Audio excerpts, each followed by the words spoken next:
So you've been told that isolation is a problem to be solved, that living far from cities is either a tragic lack of options or a quirky prelude to becoming a hermit. According to planners, real life requires density, amenities, and being within delivery range of everything at all times. Remote living, we're assured, is something people endure, not choose. And yet, talk to those who actually live there and the story collapses. Many Canadians choose remoteness on purpose, not despite the distance, but because of it. They trade convenience for space, noise for quiet, and constant oversight for independence, discovering that what cities market as privilege increasingly feels like a very expensive punishment. So let's start. Number 10, Resolute, Nunavut, high Arctic outpost, where midnight sun and polar night define reality. Resolute sits on Cornwallis Island at 74 degrees north latitude with population of approximately 200 people, making it one of Canada's northernmost communities and among world's most isolated permanent settlements, accessible only by air year-round, with no road connections to anywhere, and nearest community being hundreds of kilometers away, across Arctic waters that freeze solid in winter, creating white desert where temperatures drop to -50 and darkness lasts months, creating conditions that test human endurance and mental resilience beyond what most people can tolerate. According to Statistics Canada census data and community information, Resolute has maintained relatively stable population despite extreme isolation and harsh conditions because community serves specific functions including Arctic Research Station, military presence at nearby base, and Inuit population whose families have lived in region for generations, adapting to conditions that newcomers find nearly unbearable, but that Indigenous residents consider homeland, despite environmental extremes that Southern Canadians view as hostile rather than habitable. The isolation is absolute, with flights being only connection to outside world, and those being weather-dependent, meaning that storms can strand residents or visitors for days or weeks when conditions prevent aircraft landings, creating situation where medical emergencies may be fatal because evacuation is impossible when weather doesn't cooperate, and supplies arrive via expensive air freight or annual sea lift that must deliver years' worth of goods during brief summer window when sea ice permits ship access. According to residents and researchers who've spent time in Resolute, people stay primarily because employment at research stations or military installations pays northern premiums that make enduring isolation financially worthwhile, because Inuit families have deep cultural and familial connections to land despite harshness, because some individuals genuinely prefer extreme isolation, finding peace in environment where human presence is minimal and natural world dominates completely, and because community bonds formed through shared extreme conditions create social cohesion that residents value more than urban anonymity. The midnight sun in summer means 24-hour daylight from April through August, creating surreal environment where circadian rhythms break down and time becomes abstract concept divorced from light-dark cycles that normally regulate human activity, while polar night in winter means 24-hour darkness from October through February, creating psychological challenges where vitamin D deficiency, seasonal affective disorder, and general mental health impacts from extended darkness affect nearly everyone, requiring conscious strategies for maintaining psychological stability. The costs are astronomical, with basic groceries costing 3 to 5 times southern prices because everything flies in, heating costs being extreme because temperatures stay well below freezing most of year, and general expenses including housing, transportation,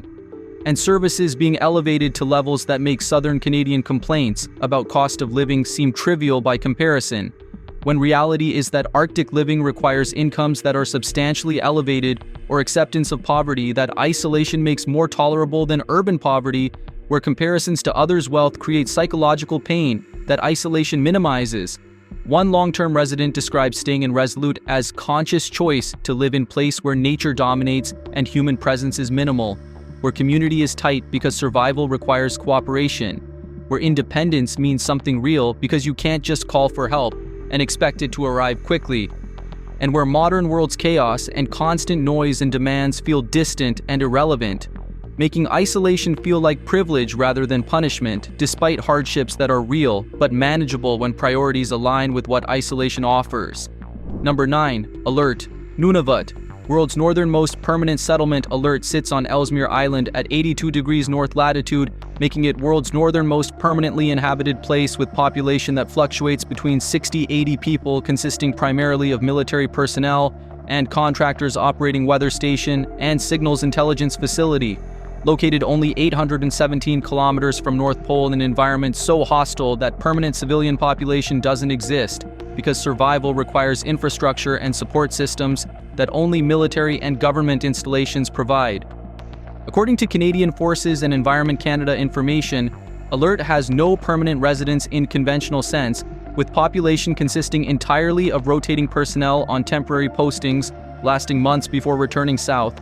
but community functions continuously with personnel maintaining facilities that monitor weather and conduct surveillance activities, requiring human presence in location that represents strategic importance, justifying costs that commercial activities couldn't economically support. The isolation exceeds even Resolute, with Alert being accessible only by military or contract flights from CFB Trenton via refueling stops, with civilian access being essentially impossible without military authorization, and nearest community being hundreds of kilometers away across sea ice and land that's entirely uninhabited, creating isolation that's absolute in ways that even other Arctic communities aren't, because Alert exists purely as military installation without Indigenous population or civilian community providing social context beyond institutional presence.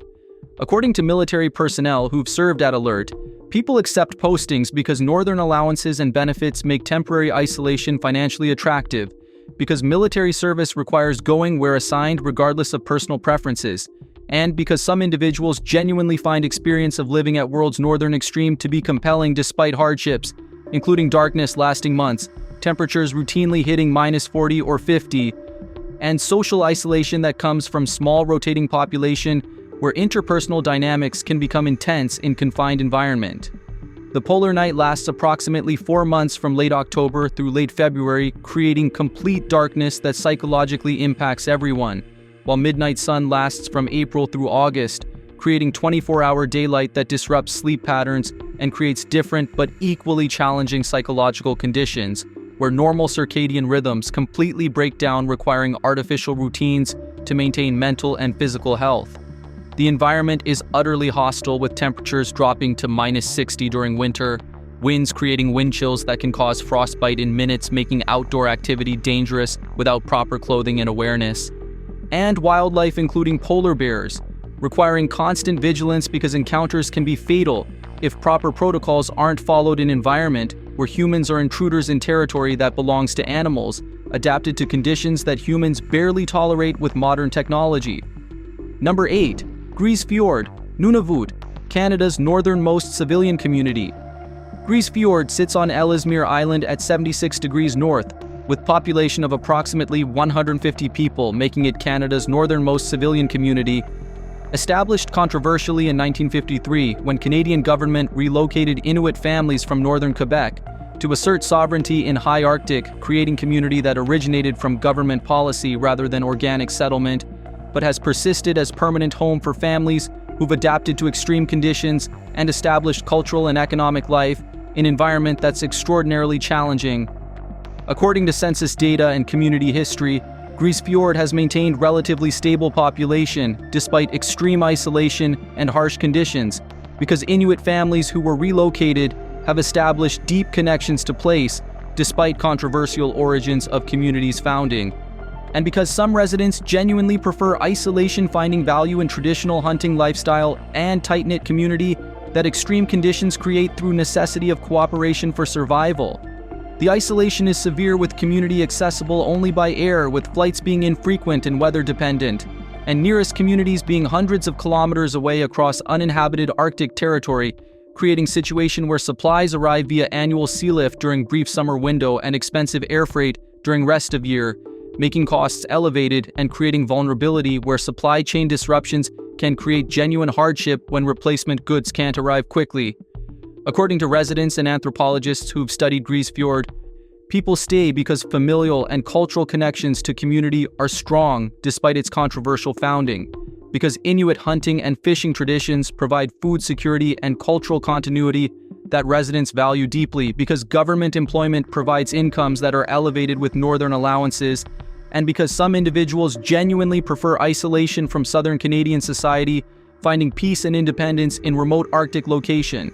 The hunting and fishing traditions remain central to community life, with country food including seal, Arctic char, caribou, and polar bear, supplementing expensive store-bought goods and providing cultural connection that residents value beyond just nutritional or economic benefits. Creating lifestyle that maintains traditional practices while incorporating modern elements, including snowmobiles, modern housing, internet connectivity, and satellite television, creating hybrid existence that's distinctly Arctic but connected to broader world. Number 7. Old Crow, Yukon, isolated Vuntut-Gwitchin community north of the Arctic Circle. Old Crow sits in northern Yukon above Arctic Circle with population of approximately 250 people, consisting almost entirely of Vuntut-Gwitchin First Nation members, accessible only by air year-round or winter road, when conditions permit, creating isolation that's substantial though not quite as extreme as high Arctic communities, but representing northernmost Yukon community and one of few places in territory without road access, creating distinctiveness that residents value as protection from development pressures and tourism impacts affecting more accessible locations. According to census data and First Nation information, Old Crow has maintained relatively stable population, with demographics being predominantly Indigenous, creating community where Gwitchin language and culture remain strong and traditional land use, including caribou hunting, continues as central element of identity and livelihood, despite modern amenities and government services that provide employment and infrastructure supporting contemporary life alongside traditional practices. The isolation serves protective function according to residents and community leaders who value lack of road access as barrier preventing uncontrolled development, resource extraction, and tourism that might benefit economy short-term but would threaten culture, environment, and community character. That road access would inevitably transform through making Old Crow accessible to outside interests whose priorities might conflict with community values around preservation and traditional lifestyle. According to residents and researchers, people stay in Old Crow because cultural and familial connections are profound, with community representing homeland for Vuntut-Gwitchin whose families have occupied territory for millennia, because hunting and fishing provide food security and cultural continuity that residents value deeply, because government and First Nation employment provides incomes with northern allowances, and because isolation protects community from pressures that more accessible Indigenous communities face from development and external influences threatening cultural preservation. The caribou hunting remains central to community life, with porcupine caribou herd migrating through territory providing country food that's culturally significant beyond just nutritional value, creating connection to land and traditional practices that residents consider essential to identity and well-being in ways that Southern Canadians who buy meat at grocery stores can't fully understand, because relationship to food and land is fundamentally different when you harvest animals yourself versus purchasing packaged products. Number 6. Tuktoyaktuk, Northwest Territories, Arctic Ocean community facing climate change. Tuktoyaktuk sits on Beaufort Sea coast with population of approximately 900 people, consisting predominantly of Inuvialuit, whose families have lived in region for generations, representing community that was isolated until 2017 when all-weather highway connecting Tuktoyaktuk to Inuvik opened, creating first road access to Arctic Ocean in North America, but still leaving community remote by southern standards and vulnerable to climate change impacts including coastal erosion, threatening infrastructure, and permafrost degradation, affecting buildings. According to census data and community information, Tuktoyaktuk has experienced population decline from historical peaks as younger generation increasingly relocates to larger centers for education and employment, while older residents remain maintaining cultural connections and traditional lifestyle that fishing and hunting provide alongside wage employment from government, services, and tourism that highway access has begun to develop. Though volumes remain modest compared to predictions that road would transform community, the isolation despite highway access remains substantial, with Tuktoyaktuk being over 500 kilometers from Yellowknife and nearest community of any size being Inuvik 130 kilometers south, creating remoteness where services are limited, costs are elevated, employment options are constrained, and general life requires adaptation to northern conditions that test those accustomed to southern conveniences where everything is readily available and climate is moderate rather than extreme. According to residents and community leaders, people stay in Tuktoyaktuk because familial and cultural connections are strong with community representing homeland despite challenges. because traditional activities including fishing and whale hunting provide cultural continuity and food security, because some government and service sector employment exists providing wages with northern premiums, and because some residents genuinely prefer a coastal Arctic lifestyle and tight-knit community despite hardships that isolation and climate create. The climate change impacts are visible and concerning, with coastal erosion requiring relocation of some infrastructure, permafrost degradation causing building failures and infrastructure damage, and general warming affecting ice conditions that traditional activities depend on, creating uncertainty about communities' long-term viability in current location. Though residents resist discussing abandonment because cultural attachment to place makes relocation psychologically and culturally traumatic regardless of environmental realities. Number 5. Sanikiluaq, Nunavut, Belcher Islands. Community in Hudson Bay. Sanikiluaq sits on Flaherty Island in Belcher Islands archipelago in Hudson Bay with population of approximately 900 people, consisting predominantly of Inuit whose families have lived in islands for generations, representing community that's geographically and administratively isolated, being only Nunavut community located in Hudson Bay rather than mainland or Arctic islands, creating distinctiveness that residents value alongside challenges that isolation creates. According to census data and community information, Sanikiluaq has maintained relatively stable population despite isolation and limited employment options because cultural connections are strong. Traditional activities including hunting and carving provide economic and cultural value, and community character that isolation creates appeals to residents who value tight-knit social bonds and independence from outside influences that more accessible communities experience through tourism and development pressures. The isolation is substantial, with community accessible only by air year-round or winter ice road to mainland, when conditions permit, creating connection that's temporary and weather-dependent, and nearest communities being hundreds of kilometers away across water, or ice creating separation that's protective but also limiting when medical emergencies or supply needs require outside assistance that isn't quickly available. According to residents and anthropologists, people stay in Sanikiluaq because familial and cultural ties are profound, with islands representing homeland. Because traditional activities including hunting, seabirds, seals, and Arctic char provide food security and cultural continuity. Because stone carving and arts provide income through sales to galleries and collectors, appreciating Sanikiluaq's distinctive artistic traditions. And because isolation creates community bonds that residents value more than amenities that larger centers offer. Number 4. Nain, Labrador, northernmost permanent community in Atlantic Canada. Nain sits on Labrador's northern coast with population of approximately 1,200 people, consisting predominantly of Inuit and Innu, whose families have lived in region for generations, representing northernmost permanent community in Atlantic Canada, and one of few Labrador communities with no road access, creating isolation that's substantial despite being connected to provincial grid and having air and coastal ferry service linking to Goose Bay and other coastal communities. According to census data and provincial information, Nain has experienced population challenges including youth outmigration and social problems including substance abuse and mental health issues that isolated communities often face, but core population remains maintaining cultural identity and traditional land use alongside modern employment primarily in government, services, and resource sector activities, including fishing and previous mining operations. The isolation despite ferry and air connections remains significant, with Nain being over 300 kilometers from nearest road accessible community and winter conditions, making travel dependent on weather and ice conditions that can disrupt service for extended periods, creating separation that's protective culturally but limiting economically and socially when residents need to travel for education, healthcare, or family reasons.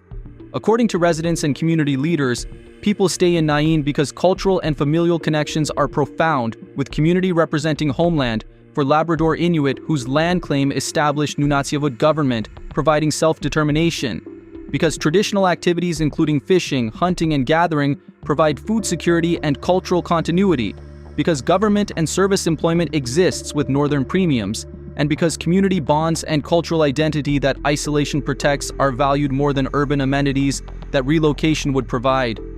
Number 3. Attawapiskat, Ontario. James Bay Cree, community facing chronic challenges. Attawapiskat sits on James Bay coast with population of approximately 2,000 people, consisting almost entirely of Attawapiskat First Nation members, representing community that's isolated despite being in Ontario, rather than territories because northern location and lack of year-round road access create remoteness that's compounded by chronic housing crisis, infrastructure deficits, and social problems that national media periodically cover, but systemic solutions haven't addressed, despite decades of promises and some improvements. According to census data and First Nation information, Attawapiskat has grown in population despite challenges because birth rates exceed mortality and outmigration, but community faces severe overcrowding with housing units holding multiple families, infrastructure including water and sewage being inadequate, and social conditions including substance abuse, youth suicide, and poverty being crisis level, requiring ongoing emergency interventions that address symptoms but not root causes of systemic marginalization. The isolation is substantial, with community accessible only by air year-round or winter road when ice conditions permit, creating seasonal connection that's temporary and weather-dependent, and nearest road accessible community being hundreds of kilometers away, creating separation that's protective culturally but limiting economically, and creating dependence on expensive air freight for supplies that arrive irregularly and cost multiples of southern prices. According to residents and community members,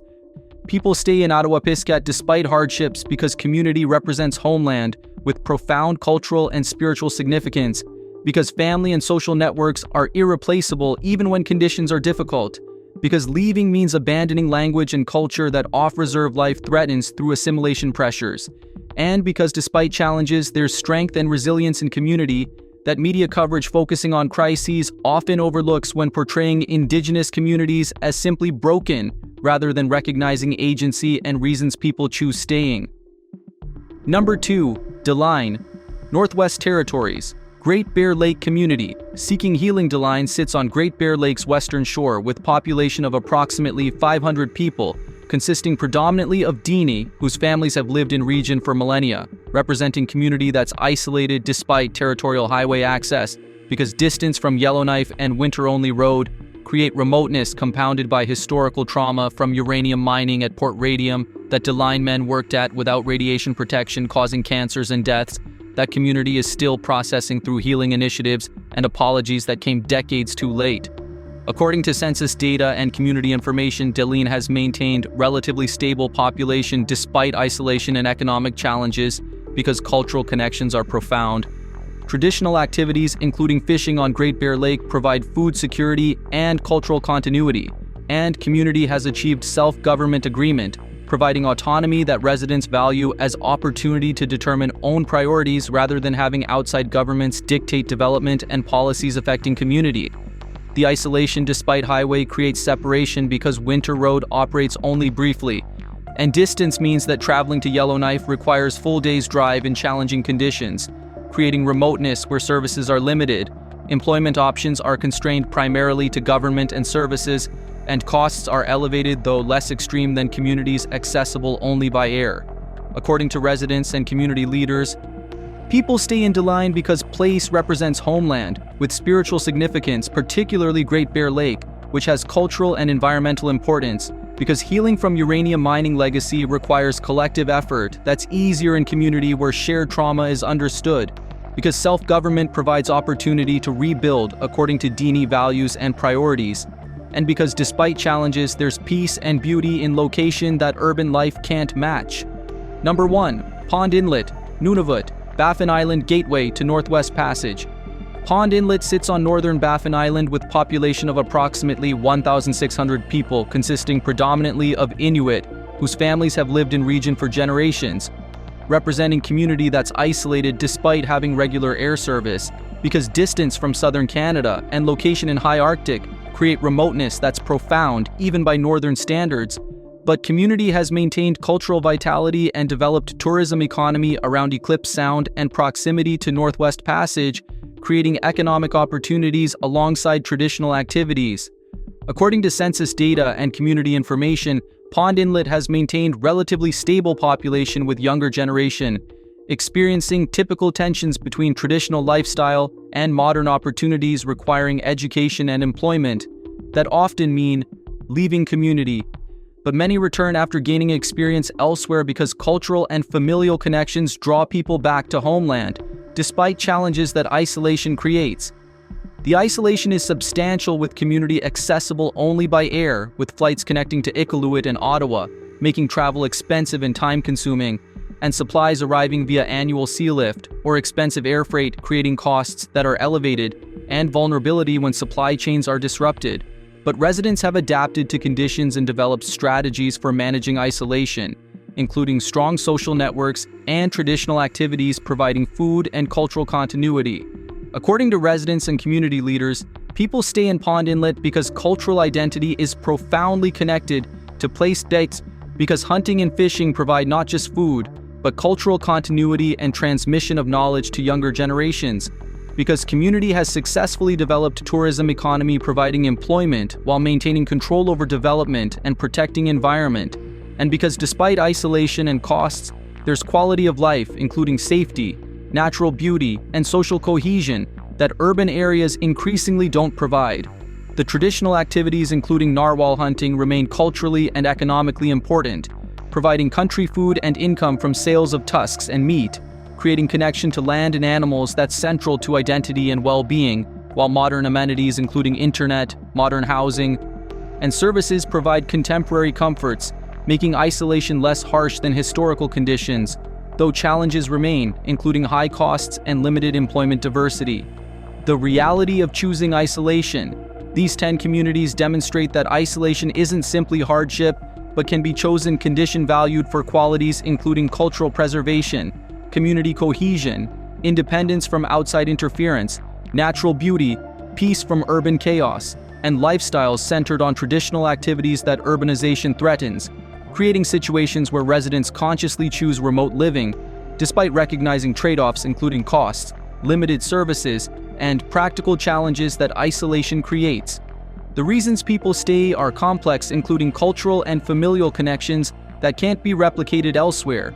economic opportunities from northern premiums and traditional activities, preference for tight-knit communities over urban anonymity, and genuine appreciation for isolation as feature protecting communities from development pressures and tourism impacts that accessible locations experience transforming character and threatening cultures that isolation helps preserve, even as it creates challenges. Subscribe if you learn that isolated communities aren't simply hardship postings, but can be chosen homes valued for qualities that urban living destroys. And comment about whether you'd consider remote living, because these conversations challenge assumptions that everyone secretly wants urban amenities, when reality is that priorities vary and some people genuinely prefer isolation.